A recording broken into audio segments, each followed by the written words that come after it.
I'm Chance Dorland, and this is In-Depth, an interview program from expressnews.com with in-depth reporting and other resources for stories affecting San Antonio and Bexar County. The longtime San Antonio investment advisor to the now deceased founder of Taco Cabana has been accused of fraud and self-dealing, and the Taco Cabana founder's heir alleges assets have also been squandered.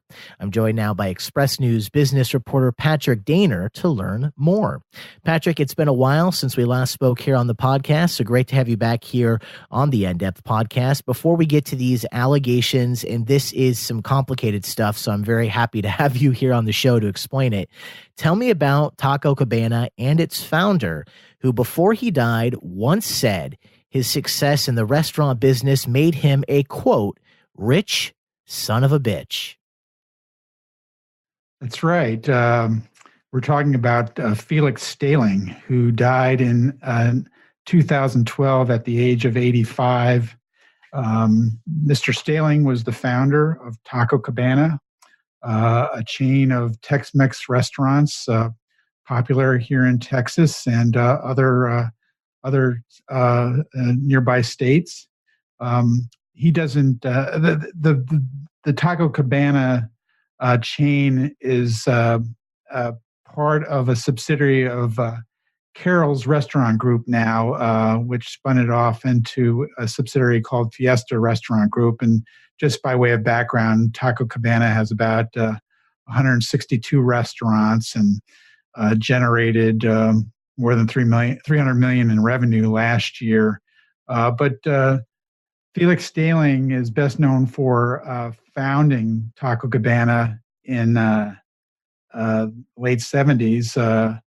And the backstory on that is that he owned some bars in San Antonio, and one of them was the Crystal Pistol on Hildebrand and San Pedro, and there was a Dairy Queen across the street.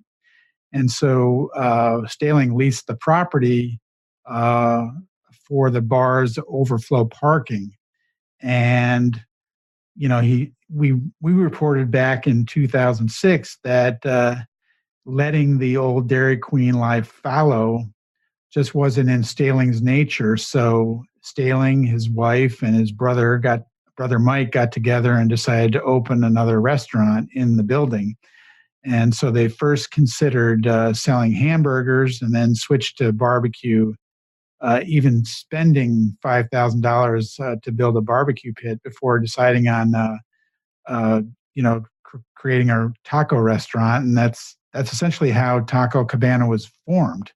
To go back a little bit further, Staling had once owned a hamburger shack known as the Triple S back in the 1950s. And in that building on Austin Highway, that's where he introduced the Alamo City to the Bean Burger, which is a now famous concoction of refried beans, diced onions, Fritos, and Cheese Whiz. But when he started Taco Cabana, it was a hit right from the beginning. It made $700 on its first day, and he ended up deciding to just stay open 24 hours because he didn't want to lock up the patio furniture each night. So he gradually grew the Taco Cabana business. It opened its second store in 1983, and just 3 years later, it had 9 locations. And it was always his desire to take Taco Cabana public, although some of his relatives preferred to remain private and have control of the business. So at that point, I would say in the late 70s, he and his brother Mike sort of went their separate ways. Staling assumed ownership of 5 locations, whereas Mike got 4 locations, and Felix Staling kept the Taco Cabana name. So 5 years later, Staling jumped on a strong market for restaurant issues and sold 30% of Taco Cabana to the public for $35 million. And about 20 million of that went to the company and the rest to insiders. So that's where he started building his, I guess you could say, considerable fortune. he held about 6% of Taco Cabana's stock at the time, so it was worth about 18 million, according to a Forbes article that was written in 1993. But after it went public, there were problems that the business ran out of experienced managers as it expanded to more than 100 restaurants, and an expansion into Colorado flopped. So Felix Staling was eased out as chairman of the business in late 1994. In what the Atlanta Journal-Constitution reported was a dispute with the Taco Cabana's CEO. So at that time, I should say that Taco Cabana and its 126 restaurants were eventually sold to Carroll's Restaurant Group in 2000, and that was a $154 million deal. And according to the lawsuit that has been filed by his stepson against the financial advisor, that deal enriched Felix Staling by $28 million. So, around the time that Felix Staling exited Taco Cabana, he met with Jim Worth, a San Antonio financial advisor, and the two had known each other for a few years. And according to Worth, Felix Staling had approached him and asked him to help him out with some problem investments. And Worth said, this is what I do. So he agreed to help him out. So just, I guess you could say the sale of Taco Cabana to Carroll's Restaurant Group was sort of the high point of his business career, because he cashed out and got about $28 million, according to court documents that I saw. And that's where we are now. That's a really nice tie into what I was going to ask next. As you pointed out already, Felix Staling died back in December of 2012 at the age of 85. Long, successful career. At that time, assets were valued at around $20 million. But now, fast forward about 6 years, those assets are worthless, buried under mounds of debt. That's at least according to that amended lawsuit that you already mentioned, filed by Staling's stepson, Lynn Moody, last month in Bexar County District Court. So tell me more about this lawsuit and what exactly it alleges, because obviously you said millions so many times in the last several minutes, and then to go from that to, quote, worthless, that's obviously quite a change. Well, the lawsuit was originally filed in February of last year, but it got dropped from what I was told, because the two sides were trying to work out their differences. They were not able to work out their differences, and so the lawsuit was filed again back in November. And at that point in time, I had reached out to the one of the attorneys for the stepson, Lynn Moody, to talk about it, but didn't hear anything. And so I didn't really pursue it. And so it just so happened that last month there was a court hearing on the case where the attorney for James Worth, Felix Staling's longtime advisor, had sought to get a court order directing that the dispute be sent to arbitration rather than litigated in Bexar County District Court. And so just to go back and talk a little bit about the lawsuit, again, it was filed by Lynn Moody, Felix Staling's stepson, and essentially he's accusing James Worth, the longtime financial advisor for Felix Staling, and also he's the trustee of various trusts for which Moody is the beneficiary. James Worth has been accused of squandering the assets that were left by Felix Staling by over-leveraging them to generate cash for himself and others. So the allegations include fraud and self-dealing. And so we're really at the early stages of this. As I mentioned, the two sides were in court last month, arguing over whether the matter should go to arbitration or not. I was told that the judge has decided that the matter should be arbitrated, but an order directing that it be arbitrated hasn't been entered as of today. We'll get back to that perhaps here in a moment, but I want to talk more about James Worth. He calls the allegations absolutely false, or at least his lawyer does. And they look forward to disproving them. Now, obviously, that's something you might hear in a lot of different lawsuits. How does Worth defend himself here? And what does he say happened to these millions in assets that the lawsuits now says are gone? Right. So his attorney is Barry Snell. He represents James Worth. And Barry Snell has told me that this dispute is all about Lynn Moody trying to get money for himself.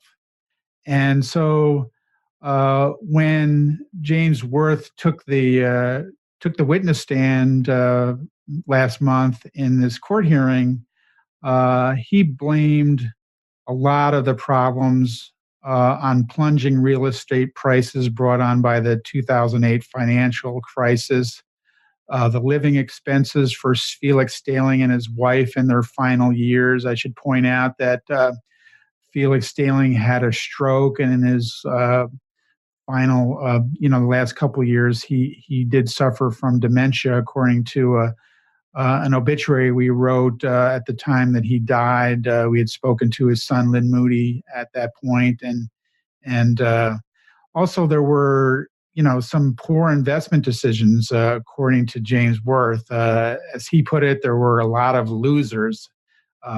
He specifically mentioned Tom's Ribs, which was a three barbecue joints in San Antonio that Staling ran in the early 2000s. Worth testified that Tom's Ribs alone lost $3 to $4 million, and according to Worth, he described Felix Staling as a swashbuckler, a guy who never met a deal he didn't like, and so.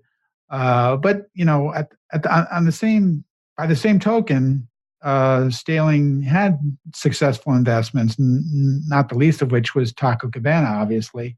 But he also had a small interest in the San Antonio Spurs. In fact, Worth said that he had to sell that interest in the Spurs after real estate prices collapsed in 2008. And he had said if it hadn't been for the crash of '08, we would never have wanted to sell that interest in the Spurs. And he said because the Spurs interest turned out to be very valuable. He never disclosed just how much of a stake Mr. Staling had in the Spurs. The lawsuit, though, gets into specific real estate transactions that Staling was involved with late in life. They're a little complicated. So Staling and Worth got together around 1994, as I said, around the time that Staling exited Taco Cabana. And Worth mentioned that Staling wanted to invest in other other operating businesses. He described him as an entrepreneur. Staling didn't really care about stocks and bonds. He wanted to run businesses, and so one of the things that they did was they memorialized their agreement in an investment advisory management agreement, and so. And by the way, I should say that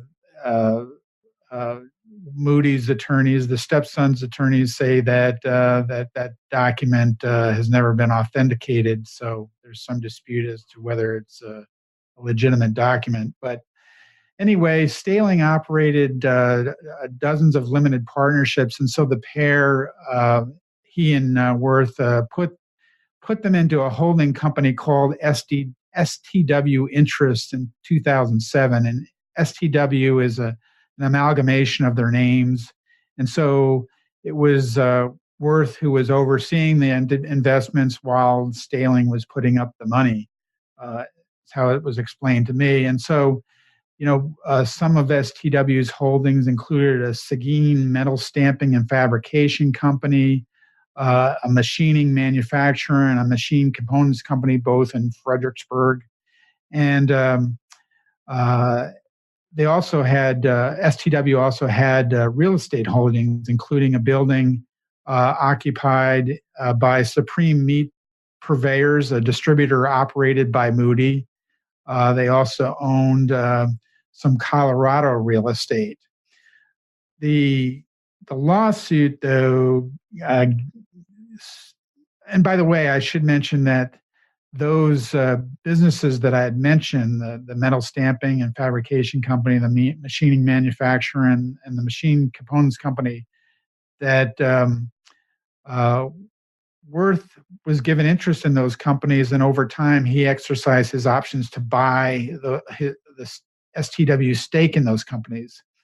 So STW no longer has ownership in those businesses, but they do own some high-end residential lots in Telluride and Castle Pines, Colorado, just outside of Denver.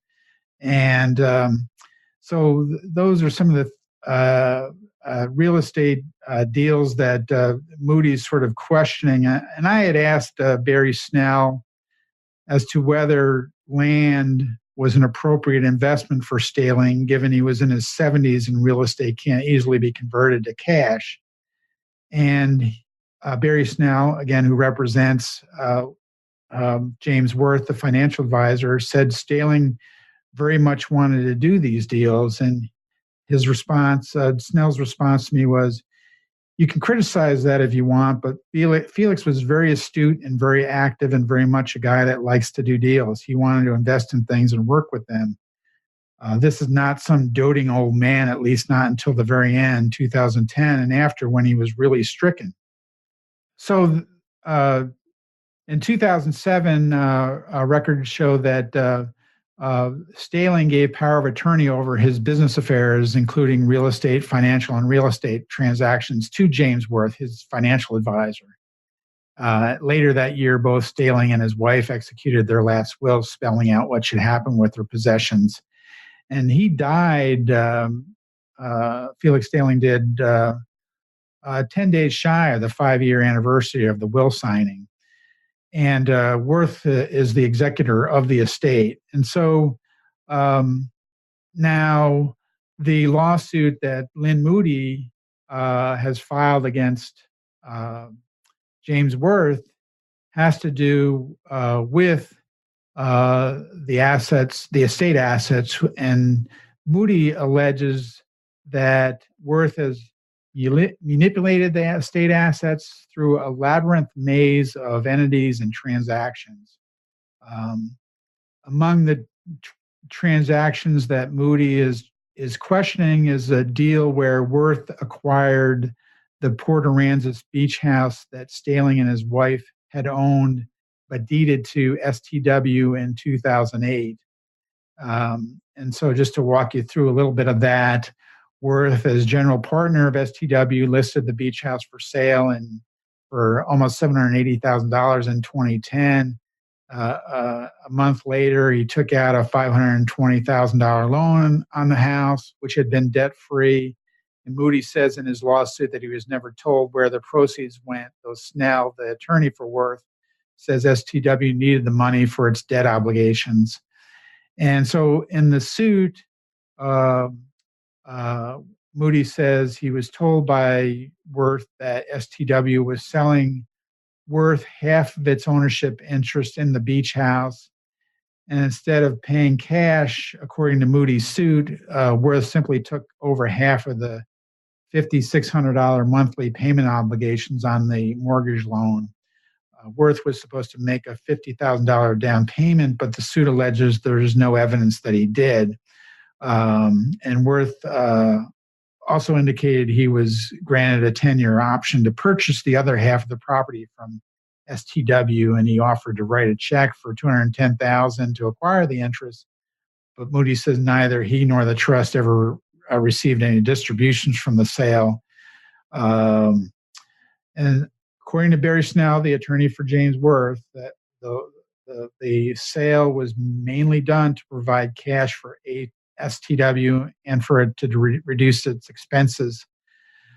There's also allegations involving the Colorado real estate, that there's been a diminution of the assets, basically by adding on debt to the properties and stripping them of their equity. Worth denies these allegations.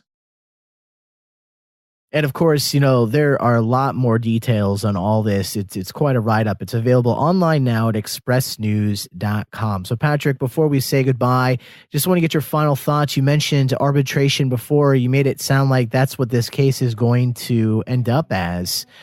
Is that where you think this is headed?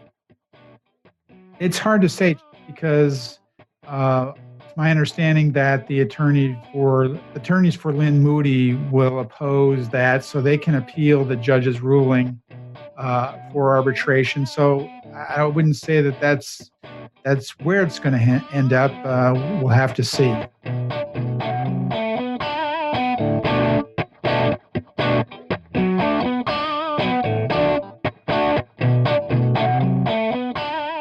And thank you to San Antonio Express News business reporter Patrick Daner for joining me for today's episode of the In-Depth Podcast, an interview program from expressnews.com. For the San Antonio Express News, I'm Chance Dorlin.